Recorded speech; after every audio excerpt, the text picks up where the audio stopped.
Let's make one thing clear. This is Howard, he is a human. The idea that he would be any animal, let alone a duck, is preposterous. He is a normal, 5'10", blonde private investigator with a killer mustache, living in New Quack City where everyone else is an animal. But when the story is written by Scotty Young and drawn by Jim Food, what else can you expect? I mean, right off the bat, we start with Kurt Connors, the lizard bartender, who pours our human the least amount of booze he can. But he has a good reason. Howard doesn't pay his tab. Just like the money he owes Adrian Toombs, a vulture with a gang of chickens who all point a gun to his face. So he does what every rational human would do. He tries to buy time. He planned to solve his monetary problems just this morning, and as a PI, he has his ways to get through the police. I mean, there isn't an issue that some freshly brewed coffee and some bones couldn't fix. So he enters the alleyway where a dead opossum lies with crossed eyes in a pool of blood. Wait, you want to know how he would get money from all of this? You're no fun at all. A steak with only bones kind of person. But okay. Later he arrives at the penthouse of the ever-beautiful cat lady, known to everyone as Felicia Hardy.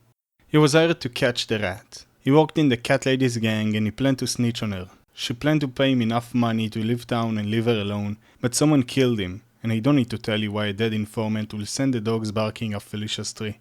So she presents Howard with the facts. Non-aggressively, of course. He either finds the killer or in 12 hours he'll join the possum. Howard goes down to Anne's kitchen to talk with an old friend.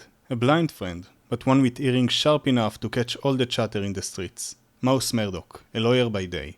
Mouse can't risk his reputation by helping someone who works for the cat lady.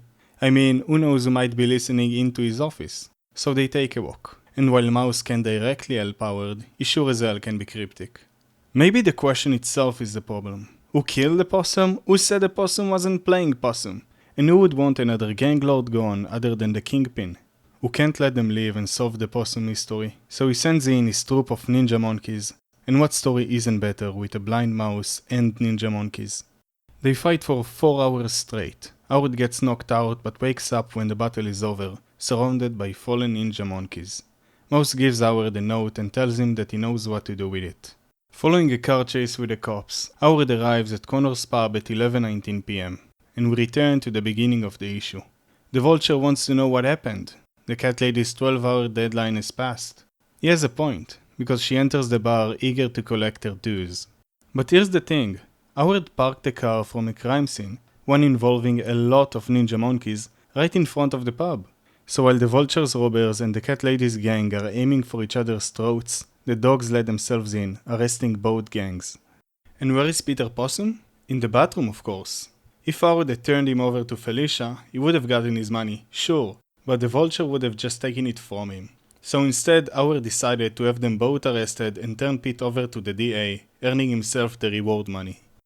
This was a fun issue. I skipped over a lot of jokes, so it's still worth reading. It's a pretty straightforward detective story with a strong animal motif and a weird sense of style. Honestly, the only real reason for anyone in the story to be animals is Peter, who fakes his death, but you don't see me complaining.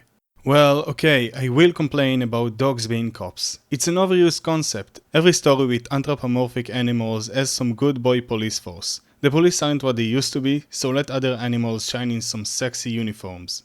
New Quack City is just west of the war zone, which doesn't matter here but does matter in the second issue of Battleworld, written by David Walker and drawn by J.J. Kirby. First of all, we find out that aside from the mixed animal zone of the city, there's a district dedicated exclusively to ducks. Howard the duck from the blue likes to fly over and hang with his own kind. The Voice Unheard needed a whole team and a teleporter to maybe cross the border, but I guess they should have just called Howard. But we're not here to follow Howard this time. We're here for the funky looking Blade who hunts vampires across domains. He's on a mission to hunt Dracula, a Dracula duck, who at the moment is cosplaying the cover of the 3rd issue of the Tomb of Dracula. Blade punches Dracula straight into the bar where Howard is sitting. Howard, sick of humans antagonizing ducks for no reason, joins the fight, on Dracula's side. Unfortunately, he fails to notice the sharp fangs in the process.